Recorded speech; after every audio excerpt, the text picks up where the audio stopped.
비디오에서는 Q러닝을 완벽하게 하는 방법에 대해서 이야기하도록 하겠습니다. 지난번 저희들이 Q러닝에 대해서 설명드릴 때 제가 앞에 살짝 더미라는 이름을 붙여두었는데요. 사실 이 Q러닝에 좀 문제가 있기 때문입니다. 여러분들 아마 발견했을 수도 있는데요. 자, Q러닝 핵심 중에 이렇게 해서 우리 현재의 Q를 업데이트 시켰죠. 내가 얻는 리워드와 그 다음 단계에서 얻을 최대값 해서 우리가 업데이트 시켰는데요. 그래서 예를 들어서 이런 형태의 Q가 배워지면 이 Q 밸류의 최대값을 따라서 움직이다 보면 우리가 성공을 할 수 있다 라는 것이 이전까지의 이야기였습니다. 그런데 여기 한번 자세히 이 결과를 보면 조금 문제가 있죠. 어떤 문제가 있나요? 지금 여기에 배운 학습한 바로는 이렇게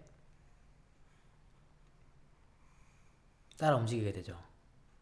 항상 내가 가장 큰 값을만 따라 움직이다 보니까 학습도 그런 방법으로 만약에 일어난다면, 자, 그래서 새로운 길들을 좀 찾아봐야 될 거 아닙니까? 그래서 새로운 길을 찾으려면 내가 여기에서 좀 값이 큰 값이 아니더라도 한번 가볼 필요가 있겠죠. 이렇게 한번 가보고 또 여기서도 꼭 옆으로만 가지 말고 밑으로도 한번 가보고, 자, 이렇게 한번 해보자는 것이 학습할 때 더 효율적인데요. 이것을 바로 exploration의 문제라고 이야기합니다. 좀 영어 단어를 되게 멋있는 걸 쓰는데요. exploit라는 말은 내가 현재 있는 값을 이용한다 라는 뜻이고요. exploration은 여러분들이 잘 아시는 것처럼 한번 모험을 한다, 도전을 한다, 안 가본 데를 가본다, 그런 뜻입니다. 자, 그래서 여러분들이 뭐 식당 같은 문제는 우리가 굉장히 이 아이디어를 사실은 많이 생활에서 사용하는데요. 우리 동네에 이런 맛집, 뭐 보니까 맛집은 아닌데 이런 맛집들이 생겨났다고, 식당들이 생겨났다고 합시다. 자, 그러면 여기서 여러분들이 처음에는 한 번도 안 가본 다 0점이겠죠. 그래서 막 좀 몇 번 가보고, 그래서 어떤 식당이 좋은지 마음속에 어떤 점수를 매긴다고 합시다. 자, 이러려고 하는데 항상 랜덤하게만 가면 어떨까요? 랜덤하게만 가면 좀 맛이 없겠죠. 그런다고 해서 항상 맛있는 데만 가면 어떻습니까? 그러면 새로운 맛집이 있어도 가보질 않으니까 모르는 거죠. 또 그 집의 메뉴가 바뀌었는데 모르는 거죠. 그래서 어느 시점에서 대략 우리가 이런 형태의 점수를 갖고 있다고 칩시다. 우리 마음속에 식당에 대해서. 자, 그러면 우리가 이런 정책을, 이런 이제 방법을 쓸 수 있을 겁니다. 자, 우리가 평일날은 아유 뭐 새로운 데 가기 좀 귀찮고 그러니까 그냥 익스플로이트 하자. 그 이야기는 평일날은 내가 잘하는 맛있는 데를 가서 밥을 먹자 하고, 그 대신에 주말에는 우리 새로운 식당도 한번 가보고 새로운 메뉴도 한번 시도를 해봐야 또 새로운 맛집을 찾을 수가 있지 않습니까? 그러니까 주말에는 한번 익스플로레이션 해보자, 이렇게 할 수가 있겠죠. 이게 사실 제가 이제 식당을 갈 때 많이 쓰는 방법인데요. 평일에는 주로 가는 데 가고 주말에는 새로운 데 한번 가본다, 뭐 이런 아이디어인데 굉장히 효과적입니다. 그렇죠? 마찬가지로 이제 Q러닝이 학습을 할 때 어떤 길을 갈 것인가 하는 것도 이런 방법으로 선택할 수 있는데, 이것을 조금 멋진 표현으로 e그리디라고 표현을 합니다. 그 아이디어는 e라는 값으로 어떤 값을 선정합니다. 0.1 같은 좀 작은 값. 그런 다음에 랜덤한 값을 주사위를 던져서 찾아낸 다음에 이 값이 e보다 작으면 랜덤하게 갑니다. 이 값이 e보다 크면 내가 알고 있는 길 중에 가장 좋은 길을 따라갑니다. 자, 이렇게 하는 건데요. 예를 들어 e가 0.1이면 대략 10% 확률로 랜덤하게 가고 90% 확률로 우리가 아는 길로, 또 아는 식당으로 가겠죠. 그런데 학습을 거듭해 갈수록, 또는 우리가 식당을 뭐 예를 들어 한 동네에서 한 10년 산다, 그럼 사실 다 알죠. 자, 이런 경우에 또 막 랜덤하게 간다는 것은 말이 안 되잖아요. 자, 같은 방법으로 학습하는 초기에는 좀 랜덤하게 많이 가고, 즉 이 값이 좀 큰 값이고, 학습하는 후반부에는 이 값을 좀 작게 하자, 이런 거를 더 멋있게 이 디케잉이라고 합니다. 뒤로 갈수록 값이 작아지게. 어떻게 할 수 있을까? 우리가 이제 루프를 도니까요. 이렇게 1000번 또는 2000번 루프를 도니까 이 i 값이 변하죠. 0부터 이렇게 큰 값으로.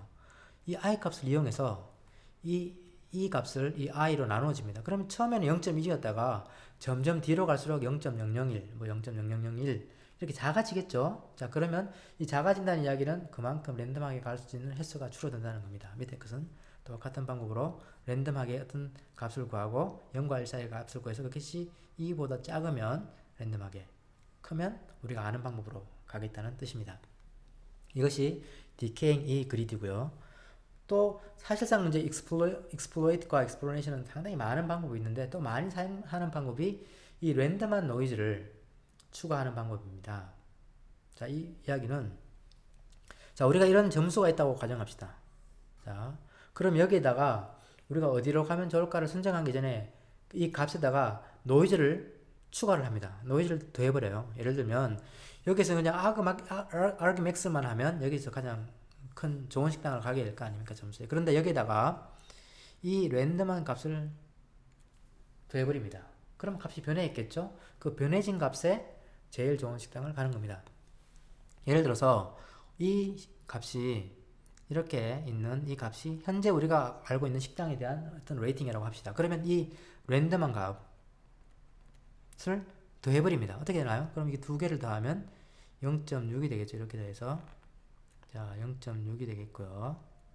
이렇게 또 두 개를 더하면 어떻게 되나요? 0.8이 되겠죠. 이렇게 또 두 개를 더하면 1이 됩니다. 1.0이 되겠고요. 또 이렇게 두 개를 더하면 0.5가 되겠고요. 또 이렇게 끝에 거를 두 개 더하면 0.6이 되겠죠. 자, 이렇게 된 상태에서 내가 가장 높은 값을 고릅니다. 그러면 바로 이것이 파파이스로 가겠죠. 자, 이렇게 하는 방법이 또 다른 exploit and exploration 방법입니다. 물론 여기에도 우리가 디케잉 하는 방법을 써서 처음에는 좀 큰 값의 랜덤 밸류를 더하지만 나중으로 갈수록 즉 이 i가 커질수록 작은 값의 랜덤 밸류를 더해서 큰 영향을 끼치지 말자 하는 것이 이 디케잉 방법이고요. 자, 이렇게 하는 이 노이즈를 추가하는 방식은 앞에 이 그리디와 조금 다른 특징을 가지고 있는데요. 그것은 이 그리디 방법은 예를 들어서 내가 이 그리디로 랜덤하게 하겠다고 하면 완전한 랜덤이 되죠. 그런데 이렇게 노이즈를 추가하게 되면 사실 이 노이즈가 어떤 영향력을 미치지만 그래도 이 앞에 있는 값에 더해져서 나가기 때문에 예를 들어 이런 경우는 노이즈를 더하면 예를 들어 이 친구가 선택 안 되더라도 좀 값이 높은 친구들이 선택될 확률이 많습니다. 그래서 가장 우리가 좋은 식당 말고 두 번째, 세 번째 좋은 식당을 가자. 이렇게 우리가 보통 생각할 수가 있지 않습니까? 완전하게 랜덤하게 가는 게 아니라 첫 번째 좋은 식당 오늘 가지 말고 한 두세 번째 좋은 식당을 가서 확인해보자 할 때 이 노이즈 추가하는 방식이 도움이 되겠습니다. 자, 그러면 이제 이런 방법을 사용하면 우리가 한 번도 가보지 않았던 방법들을 이 그리디 같은 경우는 10분의 1 확률로 한번 가보겠죠. 이렇게 가서 또 이렇게 가게 되면 좋은 게 바로 이 길이 여기에도 바로 1이라는 우리가 Q 밸류를 배울 수가 있으니까 똑같은 방법으로 1이 생겼죠. 새로운 길이 생겨난 것도 이렇게 해도 또 아마 길이 이렇게 생겨날 겁니다. 이렇게 또 길이 생겨나고 해서 갈 수 있는 최대의 좋은 길들을 찾아낼 거예요. 자, 이것이 바로 exploit and exploration이고요. 사실은 우리가 처음에 이 알고리즘을 설명할 때 여러분들이 이 대목을 한번 보시면 다른 부분들은 다 이해가 됐지만 select an action이라고 이야기했는데 어떻게 이 액션을 선택하는지는 사실 말해주지 않았죠. 자, 이제는 여러분들이 아실 겁니다. 어떻게 이 액션을 선택하나요? 우리가 바로 exploit and exploration이라는 멋진 알고리즘을 사용할 겁니다. 자, 그러면 이제 이 알고리즘이 다 해석이 되고 실제로 그대로 구현이 가능하겠죠. 자, 그러면 우리가 그 알고리즘을 사용해서 exploit하고 exploration을 해서 여러 가지 길들을 찾았다고 가정합시다. 자, 그러면 이런 여러 가지 길들이 생겨났겠죠. 갔다가 온다든지 하는 것들이 생겨나는데 여러분들 이게 두 가지 길을 한번 놓고 볼까요? 이렇게 가서 지금 Q 밸류를 따라 움직이면 이렇게 가는 길이 하나 생겼죠. 자, 이 길을 1번 길이라고 합시다. 이 길을 2번 길이라고 해봅시다. 어떤 길이 더 좋나요? 물론 당연히 2번 길이 더 좋죠. 그런데 현재 알고리즘은 우리가 이렇게 다 어떻게 보면 Q 밸류가 다 1이기 때문에 에이전트가 여기 있을 때는 상당히 헷갈립니다. 야, 이거 얘도 1이고 얘도 1인데 어디로 하면 더 좋지? 라는 마음을 먹을 수가 있죠. 자, 그래서 이게 문제가 되는데요. 이것을 해결할 수 있는 방법이 discounted reward라는 겁니다. 아이디어는 매우 간단합니다. 여러분들이 오늘 일을 했어요. 그런데 그 일에 대한 대가를 오늘 주면 좋을까요? 내일 주면 좋을까요? 아니면 한 달 있다가 주면 좋을까요? 당연히 오늘 받으면 더 좋죠. 지금 상을 받는 게 더 좋고 나중에 받는 것은 좀 가치가 떨어지겠죠. 자, 그렇게 볼 수 있는데 똑같은 아이디어를 여기 수식에다가 적용하면 됩니다. 자, 우리가 사용했던 이 수식을 한번 볼까요? 현재의 Q 밸류를 구하는 데 있어서 내가 어떤 A라는 액션을 취했을 때 바로 얻어지는 리워드와 합을 하는데요. 무엇을 더했나요? 다음 상태에서 얻어질 미래의 리워드를 더했습니다. 이때 제가 말씀드린 것처럼 이 미래의 어워드는 좀 값이 싸잖아요. 지금보다 좀 좋지 않잖아요. 그래서 그것을 디스카운트 해버립니다. 하는 방법은 어떤 감마라는 값을 0보다 작은 값을 정의합니다. 0.9 이런 값을 정의하죠. 정의한 다음에 여기다가 곱해줍니다. 자, 또는 감마를 이렇게 해버리면 어떻게 되나요? 현재 받는 상은 내가 그대로 값어치를 인정받고 뒤에 받는 것들은 값어치를 줄여서 인정받기 때문에 내가 상을 빨리 받는 쪽으로 움직이게 됩니다. 다른 각도에서 한번 볼까요? 자, 우리가 상을 받는 것을 이렇게 R1, R2, R3 해서 다 더한다고 했고 RT는 이렇게 구한다고 했죠. 자, 그런데 만약에 이것을 디스카운트 한다는 이야기는 뭐냐? 현재 내가 바로 그 다음에 받을 상은 바로 이 감마 바로 그대로 다 100%를 다 받고 뒤에 받는 상은 감마를 곱해서 감마가 곱해진 만큼 줄여서 받고 또 한 단계 더 가면 더 제곱이 되겠죠.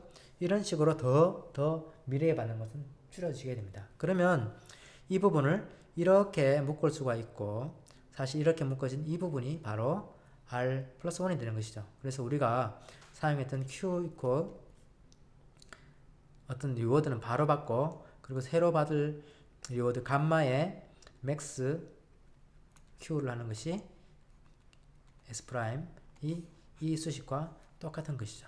자, 그래서 이렇게 이해하시면 되겠습니다. 자, 그래서 이것이 우리의 이제 핵심적인 Q러닝 알고리즘이 완성이 되었습니다. 멋지죠? 자, 그러면 이게 실제로 어떻게 작용을 하는지 한번 볼까요? 자, 한번 봅시다. 자, 내가 에이전트 여기 와 있었어요. 자, 여기 와 있었습니다. 그러면 여기 Q 값은 어떻게 구해지나요? 마찬가지로 이렇게 리워드가 1로 들어왔죠. 그리고 여기 4개 중에 맥시멈 0이죠. 그러니까 결국은 1 플러스 감마 곱하기 0 하면 0 돼서 결국은 1이 됩니다. 자, 좋았죠. 자, 그러면 여기서 이쪽을 한번 볼까요? 자, 에이전트가 여기 와 있었어요. 자, 그래서 나 이번에 이쪽으로 움직이면서 여기에 Q 값을 구하고 싶어요. Q 값은 어떻게 될까요? 자, 여기 리워드가 일단 0이죠. 그래서 0이 될 거고 플러스 감마를 할 겁니다. 감마 0.9 할 거고 자, 여기 중에 4개 중에 가장 큰 게 뭔가요? 1이죠. 그래서 곱하기 1 하면 0.9가 됩니다. 자, 여기가 이제 0.9가 Q 밸류가 되고요. 자, 보시면 알겠지만 여기에서 멀어질수록 값이 조금씩 작아지겠죠. 여기 한번 볼까요? 여기. 자, 어떻습니까? 그러면 여기에서는 내가 밑으로 내려간다고 합시다. 밑으로 이렇게 액션을 취하게 되면 리워드가 어떻게 들어가나요? 0으로 돌아오겠죠. 자, 그렇게 되면 이 Q 값이 어떻게 표현되나요?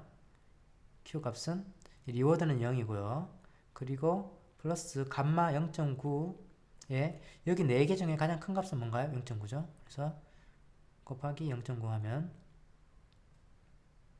어떻게 되나요? 0.81이 되겠죠. 자, 이렇게 됩니다. 자, 여기서 재밌는 것은 바로 이 대목이겠죠. 이 대목은 밑으로 이렇게 내려가는 것을 구해보면 어떻게 될까요? 마찬가지로 0.9가 되겠죠. 이쪽 Q는. 자, 그러면 이렇게 갈 경우 어떻게 될까요? 이렇게 갈 경우 이런 액션을 취한다. 그러면 리워드는 역시 0이겠고요. Q의 값은 0 플러스 0, 감마가 0.9였죠. 0.9 곱하기 0.81 하면 어떻게 되나요? 0.729가 되겠죠. 729 해서 0.729가 됩니다. 자, 그러면 에이전트가 이렇게 해서 뭐 계속 계산이 됐다고 가정합시다. 그럼 에이전트가 이쯤 왔어요. 여기 와 서 있습니다. 헷갈릴 일이 없죠.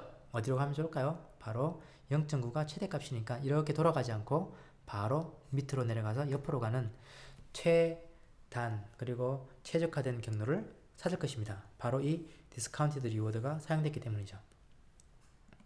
자, 그러면 이제 총 우리 알고리즘을 정리해 보면 이제 이 부분도 우리가 알았고요. 오케이, exploration and exploit을 할 거고요. 이 부분은 우리가 discount를 쓴다라는 것이 최종 알고리즘입니다. 자, 그러면 qrunning을 총 정리해 보면요, 저희들이 테이블을 사용해서 q라는 함수를 구현을 했고요.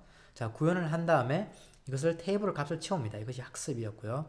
이렇게 학습이 된 다음에는 우리의 팔레트는 바로 이 argmax를 이용한 매우 간단한 방법으로 우리 그 다음 길을 가서 우리가 원하는 바를 굉장히 빠르고 그리고 최적화된 방법으로 옵티멀한 방법으로 갈 수 있게 된다는 것입니다. 자, 마지막 한 가지, 우리가 이 Q를 이야기할 때 이 Q 해시라는 표현을 많이 쓰는데요. 그것은 실제로 우리가 Q 값을 모르죠. 처음에 중간중간에 학습할 때 그 값은 Q 값이 아니죠. 완벽하고 최종적인 Q 값이 아닙니다. 그래서 우리가 이 Q를 approximate 하는 값으로 근사치로 Q hatch라는 표현을 썼습니다. 그리고 Q hat은 이렇게 계산한다고 했죠. 자, 그런데 질문이 과연 그렇다면 이 Q hat이라는 것은 Q에 가깝게 갈 것인가? 예. 정답은 가깝게 간다는 것입니다. 수렴이 되는데요. 두 가지 조건이 있습니다. 하나는 deterministic world, 즉 우리가 어떤 방향으로 움직였을 때 항상 같은 상을 받는다라는 원칙과 또 하나는 이 상태의 수가 유한할 때 반드시 수렴하게 되어 있습니다. 자세한 사항은 이 책에도 있으니까요. 관심 있는 분들은 보시고 수렴하신다고 보고 이 Q 알고리즘을 사용하시면 좋겠습니다. 자, 이렇게 해서 Q 알고리즘은 끝이 났고요. 이제 랩을 통해서 최종적인 Q 알고리즘을 한번 구현해보고 또 실습해 보도록 하겠습니다.